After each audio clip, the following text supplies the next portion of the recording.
Assalamualaikum warahmatullahi wabarakatuh.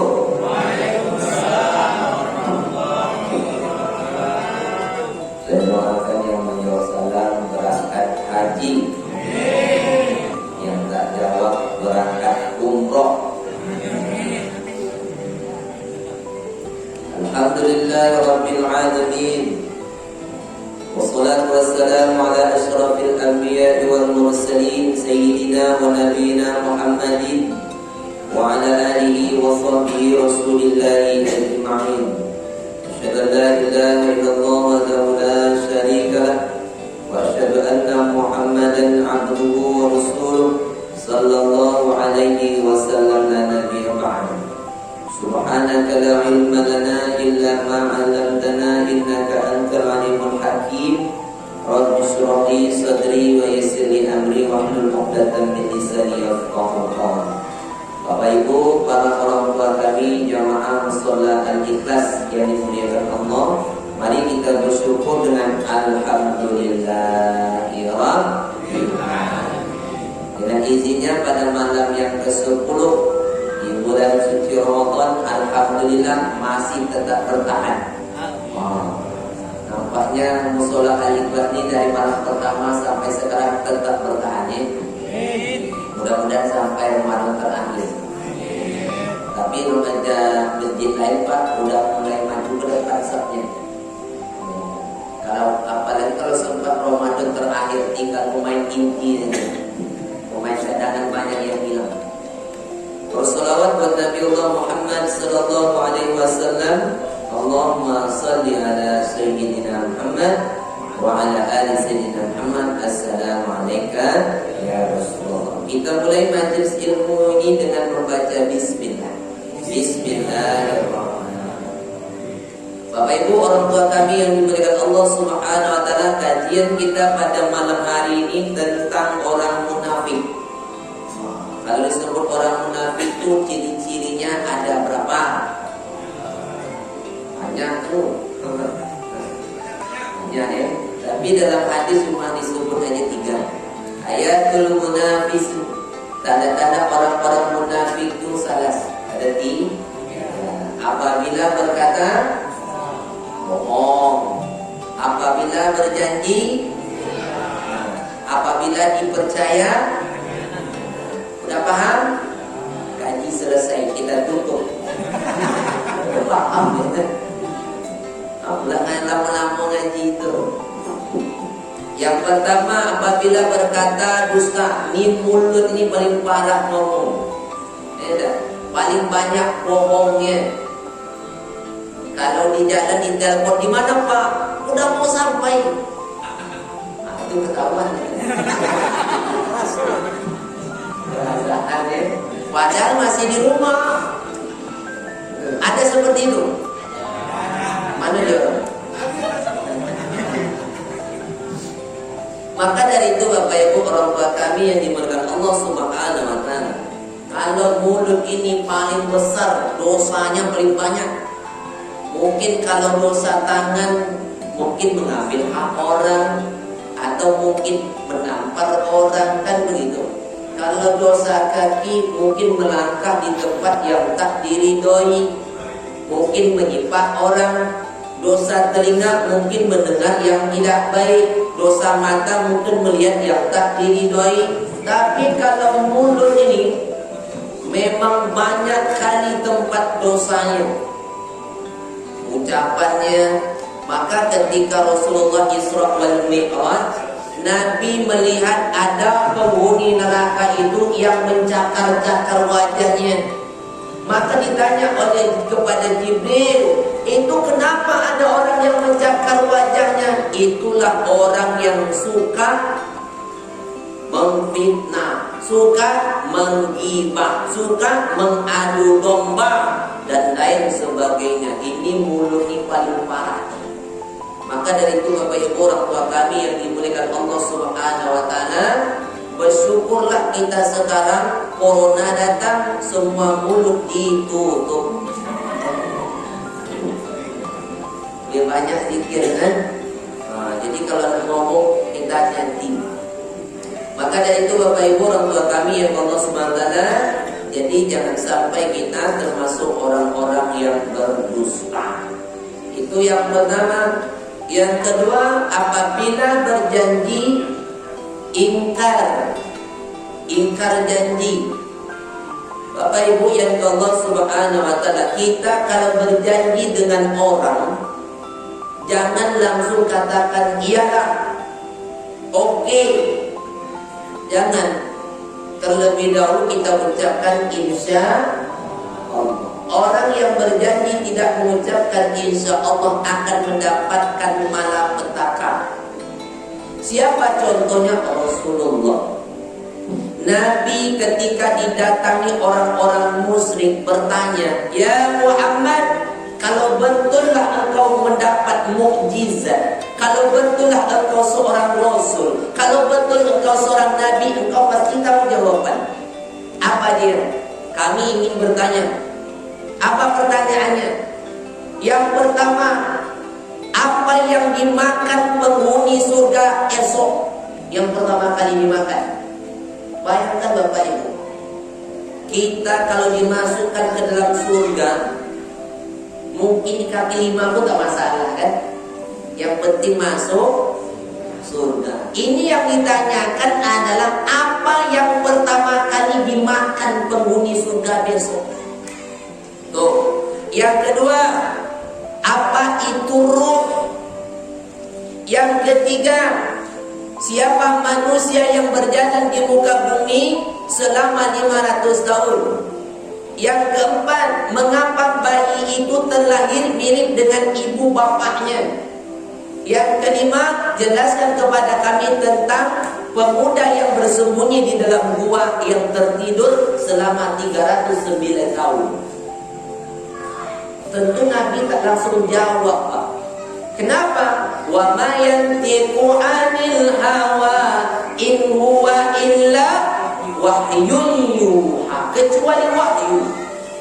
Apa kata Nabi? Besok aku jawab. Disitulah kenanya. Nabi terlupa mengucapkan insyaallah. Rupanya besok wahyu tak turun. Ditagih orang musyrik, apa jawabannya Muhammad? Oh, besok lah ya. Besok ke besok sampai 10 hari, bahkan sampai 20 hari Jibril tak turun. Hampir Nabi bunuh diri, Pak. Kenapa? Karena orang musyrik itu sama dengan netizen sekarang, heboh. Kalau adalah waktu itu Facebook mungkin dah dibuat status orang. Di-update Muhammad tak bisa jawab, kan begitu. Heboh. Tapi Nabi tetap sabar.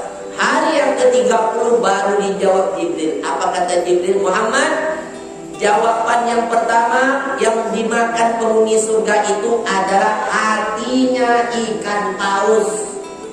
Mengapa itu yang dimakan Pak Ustaz? Jangan tanya saya pun tak tahu.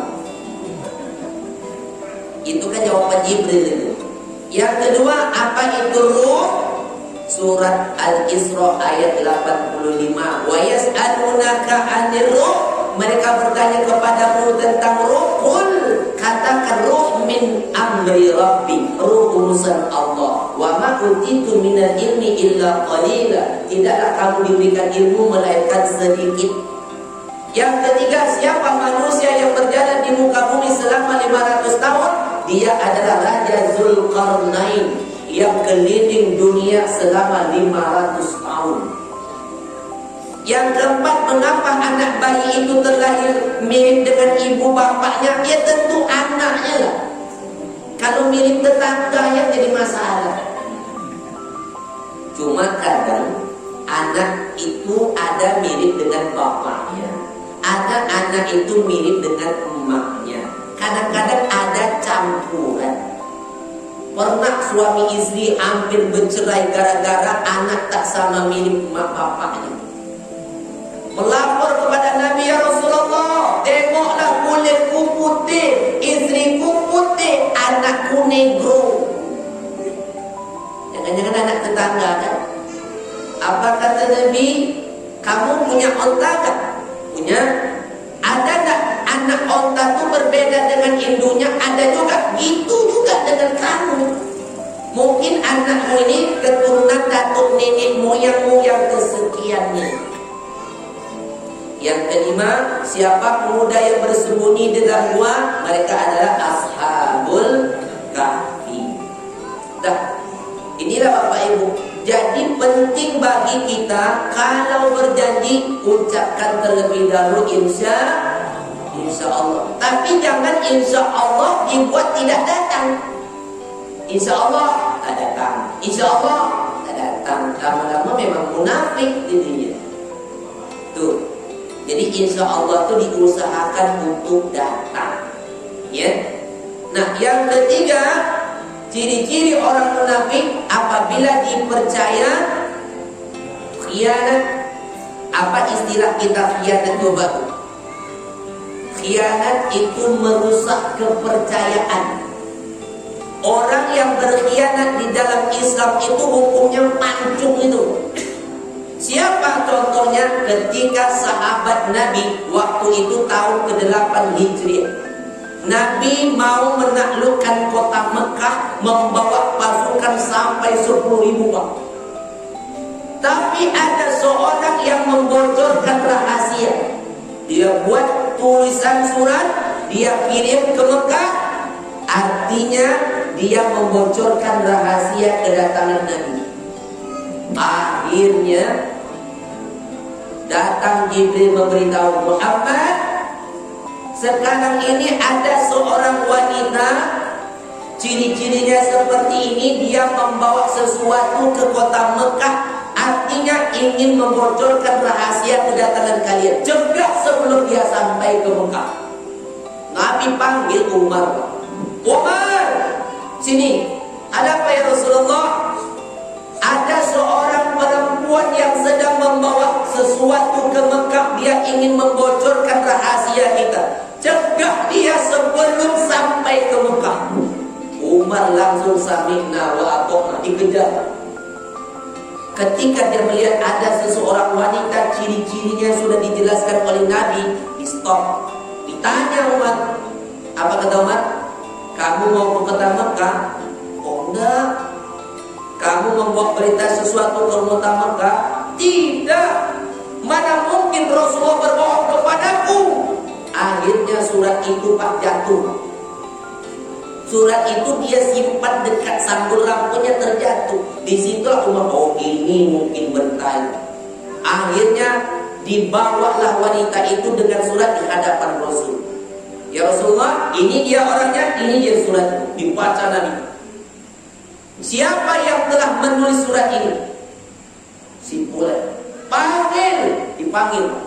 Ketika di hadapan Rasulullah, apakah betul engkau yang menulis surat ini? Betul ya Rasulullah. Umar langsung cabut pedang. Biar ku tebas lehernya ya Rasulullah. Tunggu dulu Umar, sabar. Coba. Umar tuh main tebas aja. Sabar Umar. Tanya dulu. Mengapa engkau memberitahukan berita ini ke kota Mekah? Apa jawabannya ya Rasulullah? Aku khawatir keluargaku masih ada di sana. Maka aku beritahu kepada mereka untuk keluar dulu dari kota Mekah. Nanti kalau sudah aman, baru masuk lagi. Maka Rasul katakan, kita ke kota Mekah bukan untuk membunuh, tetapi adalah untuk menghancurkan kemusyrikan, kata Nabi. Coba bayangkan. Maka dari itu Bapak Ibu orang tua kami yang dimuliakan Allah Subhanahu wa taala, jadi orang yang merusak kepercayaan itu khianat, itu memang hukuman pancung. Apalagi orang yang belum mendapatkan sesuatu yang dia inginkan. Tolonglah Pak, bantulah Pak. Nanti kalau kami naik, kami tolong ini itu. Sudah dibantu? Lupa. Nomor yang Anda tuju sudah diganti.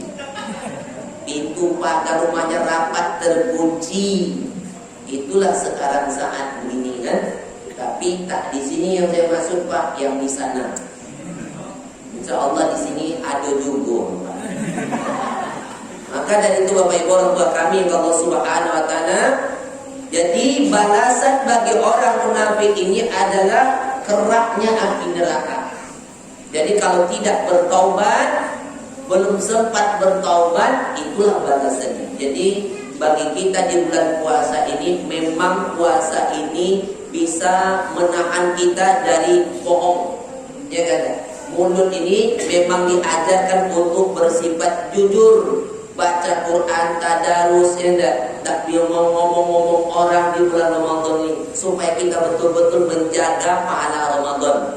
Jadi kalau ada siang-siang kawan mau ngajak curhat, tak akan terima. Assalamualaikum Bu. Waalaikumsalam. Ada apa? Ibu di mana? Di rumah. Ibu udah dapat kabar nggak? Kabar apa itu?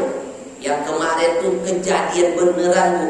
Udah, jangan ngomong ini puasa. Tapi ini lebih seru ceritanya Bu. Udah, jangan dilanjutkan. Kita puasa, nggak boleh ngomong orang. Ibu kalau tak dapat berita nyesel Ibu. Nanti habis maghrib kita lanjutkan. Kalau siap puasa, kalau maghrib boleh. Maka dari itu, intinya adalah jangan kita termasuk orang-orang yang munafik. Ketika dalam ibadah pun ada orang disebut munafik, Pak. Ketika ibadah dia merasa malas, ketika ibadah dia melalaikan kewajiban kepada Allah, berdirinya malas, tidak sungguh-sungguh ketika ibadah, itu pun termasuk orang munafik. Jadi dari itu Bapak Ibu orang tua kami Allah Subhanahu wa taala, ara'aital ladzi yukadzibu biddin. Siapa dia orang yang mendustakan agamanya? Yaitu orang yang selalu menghardi anak yatim, orang yang selalu melalaikan perintah Allah. Jadi mudah-mudahan kita tidak termasuk ciri-ciri orang yang munafik. Demikian yang dapat saya sampaikan di hadapan Bapak dan Ibu semuanya. Terima kasih atas segala perhatian. Subhanakallahumma rabbana wa bihamdika asyhadu an la ilaha illa anta astaghfiruka